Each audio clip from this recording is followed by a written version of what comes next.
Mapagpalang araw po sa ating lahat. Ako nga po pala si Angela Jan Agner at welcome po sa aking Day 113 Daily Devotion ni Pastor Russell Ocampo. At para po ngayong araw ay ang panibagong series about harnessing the power of words. At ang topic po natin ngayong araw, November 18, 2024 ay Speak to Inspire.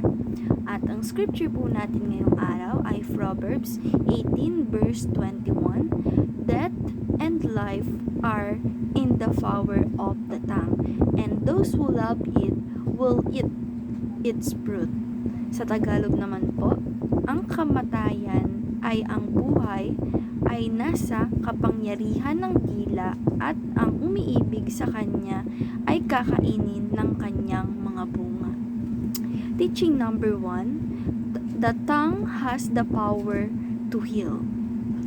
Sabi po dito na ang ating mga dila o yung pagsasalita natin ay may power ito, may kapangyarihan ito para mag-heal.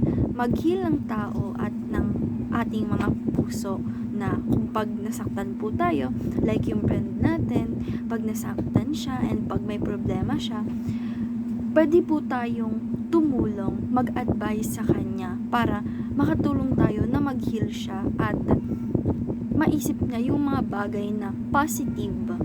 Kasi nga po, diba, pag may problema ang isang tao, laging naiisip is puro negative. But, our tongue has the power to heal. And teaching number 2, the tongue has the power to destroy. Kung yung tongue po natin is may power para mag-heal, ang tongue din po natin ay sobrang ang tongue po talaga natin is sobrang makapangyarihan. Kaya po, may power to heal and may power to destroy. Like, bullying. Example po nito is bullying. Kapag po may mga nasasabi tayong masama sa tao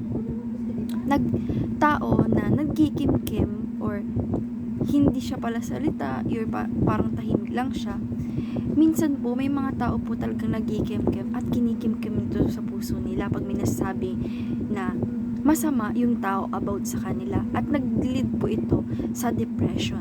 Kaya ang tongue po ay may power to destroy.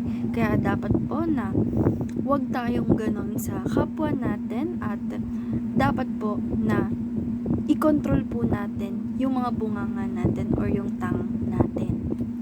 And teaching number 3, people eat the fruits of what they say. Sabi naman po dito na ang taong nagsasalita ng kung ano-ano or masama sa ibang tao ay makakain niya po ang sarili niyang mga pinagsasabi na masama. So, example po nito is, kunwari po, nagbubuli ka, parang magiging babalik sa'yo yung mga sinasabi mo ganon na masasama. Kaya po dapat talaga na kontrolin natin yung mga bunganga natin, kontrolin natin yung mga sinasaban natin, dahil ang tongue po ay may power para mag-heal, may power para mag-destroy ng tao, at ito po ay talagang ito po talaga ay talagang nakakasira at ito po talaga ay makapangyarihan. And application number 1, choose your words wisely. Yan po. So, sabi naman po dito na i-apply po natin sa sarili natin na choose or piliin natin yung mga salitang tama na mga sinasabi natin and control our words. Dahil po talaga nakapangyarihan talaga yung mga words na yan, guys. And application number 2, always speak Christianly. Like, ang example po nito kasi relatable talaga ako. Like, pag nagsasalita po tayo is minsan napapaisip natin na masama pala to, na hindi pala to Christianly. Like, minsan nakakamura tayo, ganyan. But, expression natin to or minsan nakasanayan. But, ito ay hindi Christianly na pagsasalita. Kaya minsan naiisip natin na masama yun, ganon. And talagang dapat po talaga na magsalita tayo always speak Christianly na dahil parang ito po yung tama and maganda na pagsasalita. And application number 3, plant seed of inspiration. Sabi naman po dito na i-apply po natin sa sarili natin na kapag po tayo ay nagsasalita ay dapat po tatanim tayo ng inspirasyon sa bawat salita natin na nakakatulong sa ibang tao at para na rin po sa sarili natin, like yung pag-advise po natin sa mga kaibigan natin na parang magbibigay tayo ng inspiration sa kanila para lumaban sila at para makalimot sila sa mga bagay na problema nila at masolusyonan nila yung mga problema nila. And discussion, how can you cultivate a tongue that speak inspiration?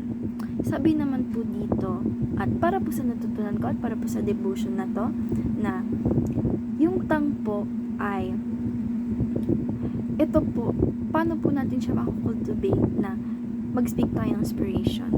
Para po sa akin is, kapag sinama po natin ng ating Panginoong Diyos sa mga bawat salita natin, is nagkukultivate po ito ng inspiration sa iba na dapat na manampalataya din sila at maniwala sa ating Panginoong Diyos.